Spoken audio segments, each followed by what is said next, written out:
नमस्कार। आज आम जो चतुर्थ अध्याय रही चतुर्थ अध्यायर द्वितीय पाठर अवशिष्टांश तृतीय पाठ एवं चतुर्थ पाठर किछि प्रश्न परीक्षा उपयोगी प्रश्न most of them are objective type questions सेमानंकु आज आम आलोचना करिबा गोटिए पर गोटिए बहुत सुंदर भाव ताकू मुझे आसी। तो प्रथमे आम प्रश्न आछि आम पाखरे BPUT Biju Patnaik university of technology that is located in Rourkela 2002 मसीह यह बीपीयूटी जो होता यार उद्देश्य थिला जे यांत्रिक महाविद्यालय गुड़िकर परीक्षा परिचालना उद्देश्य रे Biju Patnaik university of technology कार्य करुअछि 2002 ठार। देन राउरकेला रे आमर पूर्वर जो आंचलिक यांत्रिक महाविद्यालय को रूपांतरित करा जाइथिला परवर्ती समय नीट नाम परिचित होइथिला NEET National Institute of Technology. Okay आपण देखि पारथिबे तो ए दुईटा गला आपणकर। Then IIT Indian Institute of Technology Bhubaneswar रे प्रतिष्ठा करा जाइछि। बीबीएसआर अरगुड़ माने भुवनेश्वर अरगुड़ ठारे आपणकर आईआईटी रहिछि Indian Institute of Technology. Then next question को जिबा आमर 1954 मसीह भुवनेश्वर रे प्रथमे कृषि विकास पई कृषि महाविद्यालय स्थापित होइथिला जहा परवर्ती समय 1962 मसीह कृषि एवं वैषयिक विश्वविद्यालय रे संप्रसारित होइथिला रूपांतरित होइथिला। ता परवर्ती प्रश्न को आमे आसीबा केंद्रीय धान गवेषणा केंद्र केंद्र सहायतार कटकर विद्याधरपुर ठारे स्थापित होइथिला। ता परवर्ती समय आमर भुवनेश्वर निकटवर्ती कौशल्या गंग 1977 मसीह मत्स्य मधुर जल मत्स्य गवेषणा केंद्र मध्य स्थापित होइछि। ता परवर्ती समय आमे देखिबा आमे देखुचंती साक्षी गोपाल ठारे कौन होइछि पुरी जिल्लार नारिकेल गवेषणा केंद्र। ओके एडा सब इम्पोर्टेंट क्वेश्चंस। देन कृषि महाविद्यालय एवं सेठी गवेषणा मध्य करा जाउछि हीराकुदुर निकटवर्ती स्थान चिपिलिमा आपण मन रखिबे बहुत इम्पोर्टेंट प्रश्न। ओके तापरे आमे नेक्स्ट क्वेश्चन को जिबा आमे आम पाखरे अछि। तो वर्तमान आसीगला प्रश्न आमे देखिबा जो रहिछि एससीबी मेडिकल कॉलेज रो जो नामकरण करा जाइछि आपणकर पूर्वर कटक सरकारी मेडिकल कॉलेज भाव से परिचित थिला। 1949-50 जो शिक्षा वर्ष रे तार नामकरण को श्री रामचंद्र भंज मेडिकल कॉलेज तांकरी नाम अनुसार नामकरण करा जाइथिला। ओडिशार सबुठारु बड़ मेडिकल कॉलेज भाव रे परिचित। देन 1959 मसीह आपणकर संबलपुर जिल्लार बुर्लारे जो आंचलिक जो आमर थिला गोटे बुर्ला इंजीनियरिंग कॉलेज से वीर सुरेंद्र साई नाम पुणी एक मेडिकल कॉलेज मध्य सेठी स्थापित होइथिला VSS Medical College Burla. Then Maharaja Krishnachandra Gajapati MKCG Maharaja Krishnachandra Gajapati Medical College Ganjam Brahmapur ठारे स्थापित होइछि। ये तीनोटी आमर थिला मुख्य कॉलेज मेडिकल कॉलेज। देन ओडिशार घरोई मेडिकल कॉलेज मध्य तीनोटी थिला परवर्ती समय स्थापित होइछि that is hi-tech medical college Kalinga Institute of Medical Science and Hospital then some hospital and medical college. Okay तो ता परवर्ती समय आमे भुवनेश्वर 2012 पाखरु सर्वभारतीय आयुर्विज्ञान अनुष्ठान हाँ आयुर्विज्ञान क्षेत्र रे शिक्षा देई आसुअछि। आमे ता परवर्ती प्रश्न को मध्य जिबा आम पाखरे वर्तमान आमे नहीं कि आछंती। तो प्रश्नटी होची आपणकर वर्तमान देखिबा प्रश्नटी होची उत्कल संस्कृति महाविद्यालय केउठारे अवस्थित भुवनेश्वर रे अवस्थित बीबीएसआर केबेठारु कार्य करुछि 2000 मसीहा ठारु। ओके जातीय आईन विश्वविद्यालय लॉ कॉलेज नेशनल हाँ विश्वविद्यालय बुझिपारछंती तो सेटा होची कटक रे रहिछि। ओके द नेक्स्ट जातीय पुनः थैथान एवं थैथान प्रशिक्षण एवं गवेषणा प्रतिष्ठान ओलटपुर ठारे रहिछि। ओके देन तृतीय पाठ को आम एबे आसीबा या थिला द्वितीय पाठर अवशिष्टांश अनेक गुडी ऑब्जेक्टिव इंपोर्टेंट ऑब्जेक्टिव क्वेश्चंस तृतीय पाठरे मध्य आम लक्ष्य करिबा आउ किछि प्रश्न चिरस्थायी बंदोबस्त एटा इंग्रेज जतबेले शासन करुथिले सेबेठारु याकू कार्यकारी करा जायथिला मे बी बॉक्स भितरे थिबा इंपोर्टेंट क्वेश्चन मध्य अधिकांश समय परीक्षा रे आसी जाउछि तो एटा मध्य गुडे इंपोर्टेंट क्वेश्चन रहिछि आमे जानि रखिबा दरकार। लॉर्ड कॉर्नवालिस 1793 मसीह आम भारत में चिरस्थायी बंदोबस्त प्रचलन करथिले एवं तार खसड़ा प्रस्तुति करथिले सर जॉन सोर। ए दुईटी ना मन रखिबा एवं मसीहाटी मध्य मन रखिबा। ता परवर्ती प्रश्न आमे देखिबा जो भूदान आंदोलन होइथिला तांकर मुख्य पुरोधा किए थिले से थिले आचार्य विनोबा भावे बुझिपारछंती।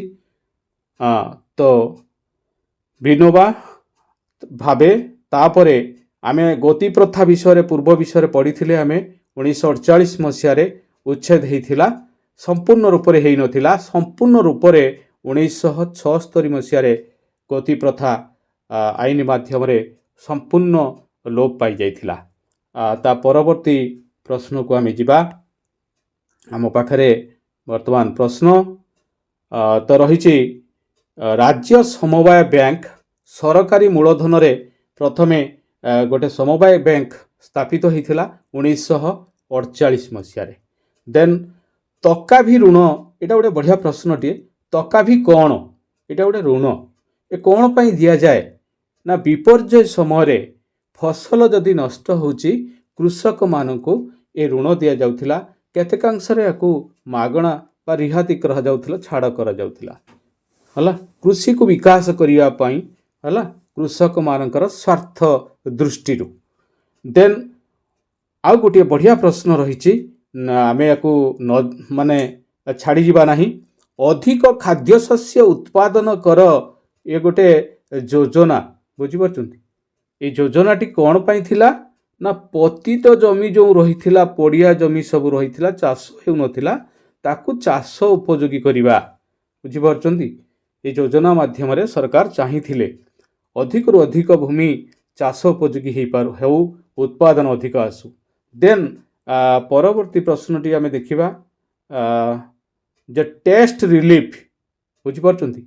रिलीफ तो आमे जानिचंती हमको मागणा रे जो माने विपर्यय समय जो खाद्य दिया जाए किंतु एटा टेस्ट रिलीफ थिला एटा गोटे बहुत सेइत पई गोटे इंपोर्टेंट प्रश्न एटा मध्य अधिकांश समय प्रश्न परीक्षा रे आसीबार देखा जाइछि तो तार गुरुत्व रही टेस्ट रिलीफ अर्थात प्राकृतिक विपर्यय समय गाँ गंडारे कर्म जोगाण करने लोक मानू कर्म जोगे देवा अर्थ सरकारी अर्थ व्यय करी लोक मान काम धंदा जोगे दि जाए कौन काम ना रास्ता घाट को तैयारी करवा पोखरी खोलिया बुझिपारछंती। ता प्रतिबदल रे से मानू कौन दिया जाउथिला तांकर चॉइस अनुसार से मानू खाद्य शस्य बा अर्थ दिया जाउथिला।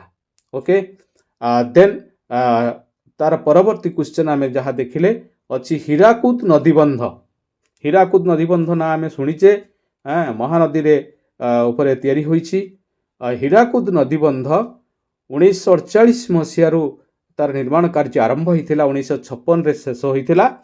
तेबे यार उद्देश्य कौन थिला ବନ୍ୟା ନିୟନ୍ତ୍ରଣ କରିବା ନାଇଁ କି ମହାନଦୀର ଯେଉଁ ତ୍ରିକୋଣଭୂମି ଅଞ୍ଚଳରେ ଯେଉଁ କଟକ ପରେ ପରବର୍ତ୍ତୀ ଅଞ୍ଚଳରେ ବନ୍ୟା ପ୍ରବଳ ହୁଏ ତ ବନ୍ୟା ନିୟନ୍ତ୍ରଣ କରିବା ଉଦ୍ଦେଶ୍ୟରେ ଦେନ୍ ବଲାଙ୍ଗୀର ଏବଂ ସମ୍ବଲପୁର ଅଞ୍ଚଳରେ ଜଳସେଚନର ବ୍ୟବସ୍ଥା କରିବା କେନାଲ ମାଧ୍ୟମରେ ସେଠି ଅଧିକାଂଶ ମାନେ ମରୁଡ଼ି ପଡ଼େ ଏଇଟା ମଧ୍ୟ ଗୋଟେ ବହୁତ ବଡ଼ ଲକ୍ଷ୍ୟ ରଖାଯାଇଥିଲା ତା ସହିତ ଯେହେତୁ ଆମର ଦୀର୍ଘତମ ନଦୀବନ୍ଧ ଯୋଜନା ତ ଜଳବିଦ୍ୟୁତ ଶକ୍ତି ଉତ୍ପାଦନ କରି ଓଡ଼ିଶାର ଶକ୍ତି ସଙ୍କଟକୁ ଦୂର କରିବା ଦେନ୍ ମାଛ ଚାଷ ହେଲା ମାଛ ଚାଷ କରିବା ବୁଝିପାରୁଛନ୍ତି ତ ଏଇଟା ମଧ୍ୟ ତାର ଗୋଟେ ଉଦ୍ଦେଶ୍ୟ ଥିଲା ତ ତା ପରବର୍ତ୍ତୀ ଭିଡ଼ିଓକୁ ତା ପରବର୍ତ୍ତୀ ପ୍ରଶ୍ନ ଆମେ ଯିବା ଆମେ ଦେଖିବା ବର୍ତ୍ତମାନ ଆମ ପାଖରେ ବର୍ତ୍ତମାନ ଆସିକି ପହଞ୍ଚି ଯାଇଛି ଦେଖନ୍ତୁ ଚତୁର୍ଥ ପାଠ ଯେଉଁ ରହିଛି ଶିଳ୍ପର ବିକାଶ ବୁଝିପାରୁଛନ୍ତି ଏଇଟା ବହୁତ ଇମ୍ପୋର୍ଟାଣ୍ଟ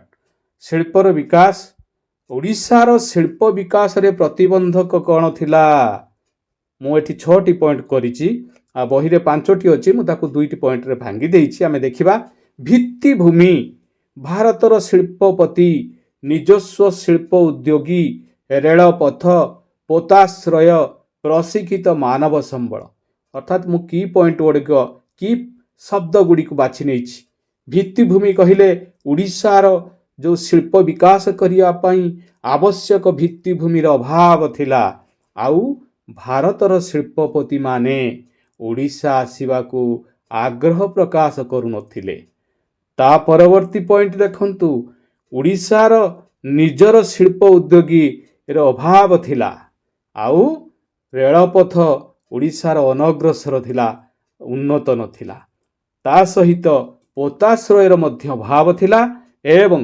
ପ୍ରଶିକ୍ଷିତ ମାନବ ସମ୍ବଳ ସବୁଠାରୁ ଗୁରୁତ୍ୱପୂର୍ଣ୍ଣ ଜିନିଷ ଆମ ପାଖରେ ମାନେ ଟେକ୍ନିସିଆନର ଅଭାବ ଥିଲା ଆମର ଟେକ୍ନୋଲୋଜିର ଅଭାବ ଥିଲା ଆମ ମାନବ ସମ୍ବଳ ଶିକ୍ଷିତ ନଥିଲେ ପ୍ରଶିକ୍ଷିତ ନଥିଲେ ଟ୍ରେଣ୍ଡ ନଥିଲେ ଓକେ ଏହିସବୁ କାରଣ ଆମ ଶିଳ୍ପ ବିକାଶ ପାଇଁ ପ୍ରତିବନ୍ଧକ ସାଜିଥିଲା ତା ପରବର୍ତ୍ତୀ ସମୟରେ ଆମେ ଦେଖିବା ଆମ ପାଖରେ କିଛି କ୍ୱେଶ୍ଚନ୍ ଅଛି ଅବଜେକ୍ଟିଭ୍ ବହୁତ ଇମ୍ପୋର୍ଟାଣ୍ଟ ଲୁଗାକଳ ଚୌଦ୍ୱାର ଠାରେ ଲୁଗାକଳ ପ୍ରତିଷ୍ଠା କରାଯାଇଥିଲା ଓଡ଼ିଶା ଟେକ୍ସଟାଇଲ ମିଲ୍ ନାମକ ଲୁଗାକଳ ଚୌଦ୍ୱାର ଠାରେ ଦେନ୍ ସିମେଣ୍ଟ କାରଖାନା ରାଜଗାଙ୍ଗପୁର ଠାରେ ଆମେ ସମସ୍ତେ ଜାଣିଛନ୍ତି ବଟ୍ ଏଟେ କମ୍ପାନୀଟା ହେଉଛି ଡାଲମିଆ କମ୍ପାନୀ ଏ ଉଦ୍ଦେଶ୍ୟ ଥିଲା ଓଡ଼ିଶା ସରକାର ଯେଉଁ ହୀରାକୁଦ ନଦୀବନ୍ଧ ପାଇଁ ବହୁତ ସିମେଣ୍ଟର ଆବଶ୍ୟକତା ଥିଲା ତେଣୁ ଡାଲମିଆ କମ୍ପାନୀ ସହିତ ଗୋଟେ ଏଗ୍ରିମେଣ୍ଟ କରିଥିଲେ ସାହାଯ୍ୟ କରିଥିଲେ ଆଉ ସେ ସିମେଣ୍ଟ କାରଖାନା ସ୍ଥାପିତ ହୋଇଥିଲା